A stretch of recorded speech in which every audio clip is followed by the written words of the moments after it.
Dr. Pollard, and I'm here to talk about moles and what they're used for. What is a mole?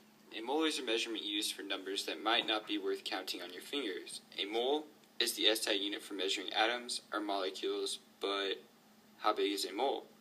A mole is 602 sectillion, or 6.02 times 10 to the 23rd power. A mole of an element is also equivalent to an element's atomic mass, but we'll get to that later. This might seem like a big number, but in reality, it's quite small when it comes to calculating the size of an atom. Moles and atoms. So, H hydrogen has an atomic mass of 1.008 mu, which is quite small, but it's used for calculating the molar mass because it's equivalent in numbers but not size.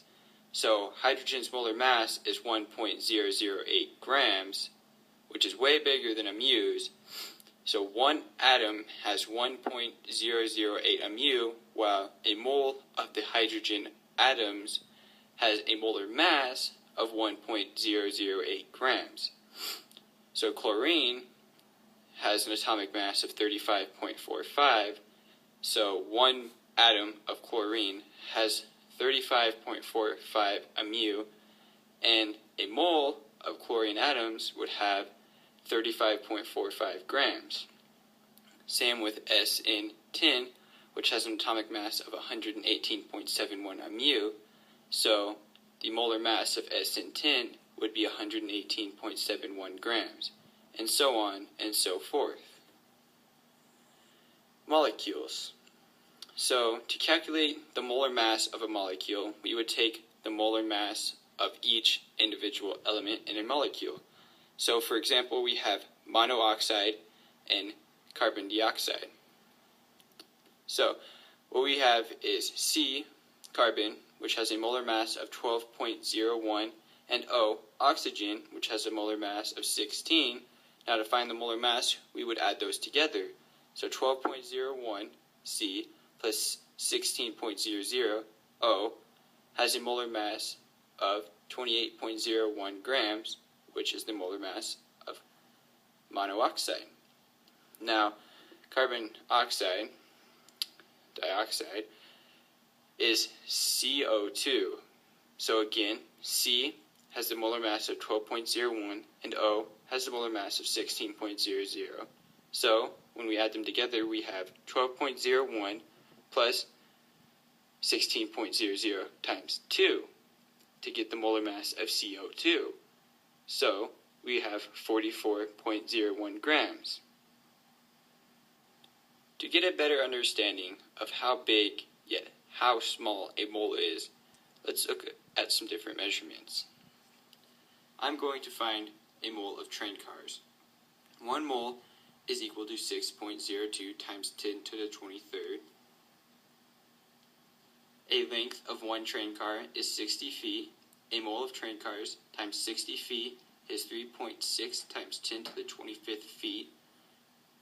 Let's compare that to the circumference of the Earth, which is roughly 25,000 miles.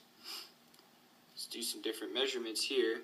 We have 3.6 times 10 to the 25th power feet, and 1 mile has 5,280 feet, so we take 3.6 times 10 to the 25 power, divide that by 5,280 feet to get the 3.6 times 10 to the 25th power feet in miles, and we have 6.84 times 10 to the 21st power miles.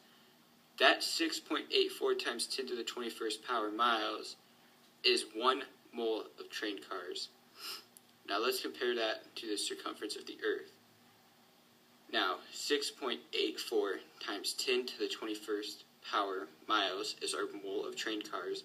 One Earth has roughly 24,901 miles, so we take the 6.84 times 10 to the 21st power miles, and we divide that by 24,901 miles to get 2.75 times 10 to the 20th power.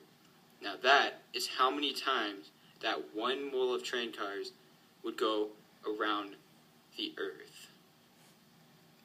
That is how big a mole is. But how small is it?